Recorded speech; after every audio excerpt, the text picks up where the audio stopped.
China built a city for 1 million people. They built the roads, the schools, the stadiums, the apartment towers.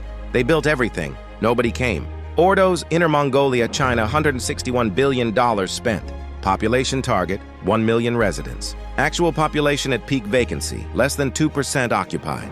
This is not a ghost story. This is what happens when a government builds a city before anyone asks for one. 2004. China's coal boom was at full force. Inner Mongolia was sitting on one of the richest coal deposits on the planet. Ordos municipality was generating more revenue per capita than almost any region in China. Local government made a decision: build a new district from scratch.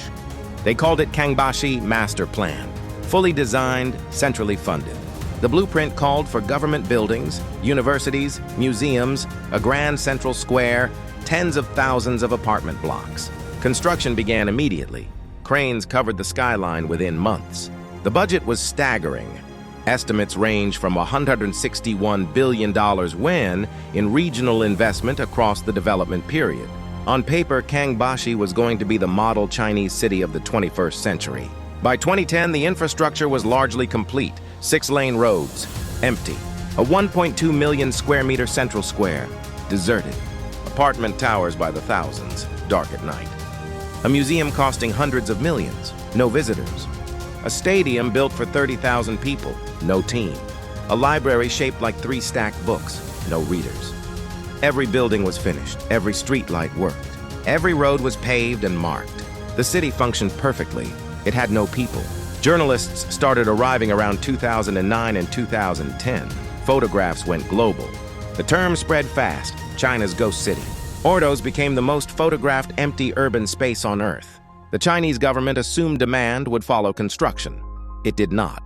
Apartments were sold, largely to investors and speculators, not residents. Buyers purchased units as financial assets, not homes. Nobody moved in because nobody needed to be there. Ordos had no established job market outside of coal. It had no organic economic base to draw migration.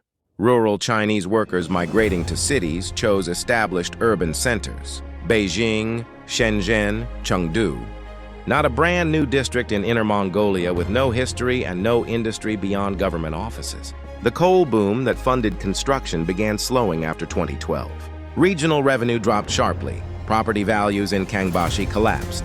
Buyers who had purchased apartments as investments were left with assets worth a fraction of what they paid. Debt defaults followed across the region.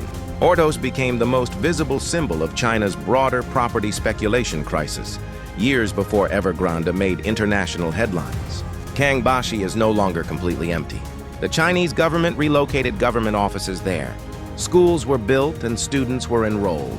Some transferred by policy rather than choice. The population has grown. Current estimates place it between 100,000 and 150,000 residents. Against a target of 1 million, that number tells its own story. The streets are still wide and largely quiet. The apartment towers are still predominantly dark after sunset. The central square still echoes. Commercial units at ground level remain vacant across large sections of the district. The infrastructure built for 1 million supports a fraction of that number. Roads designed for dense urban traffic carry minimal load daily. The property debt from the original speculation wave has never been fully resolved. Ordos is not unique.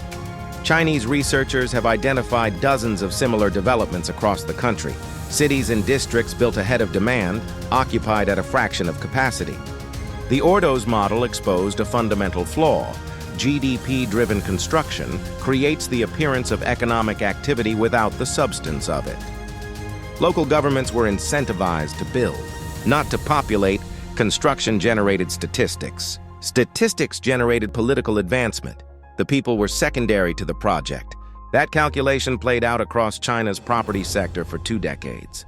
The consequences are still being counted. They built the roads, they built the towers, they built the schools, the stadiums, the squares. $161 billion, 1 million people planned. A city that exists and doesn't. Ordos isn't abandoned. It's just waiting for people who decided not to come.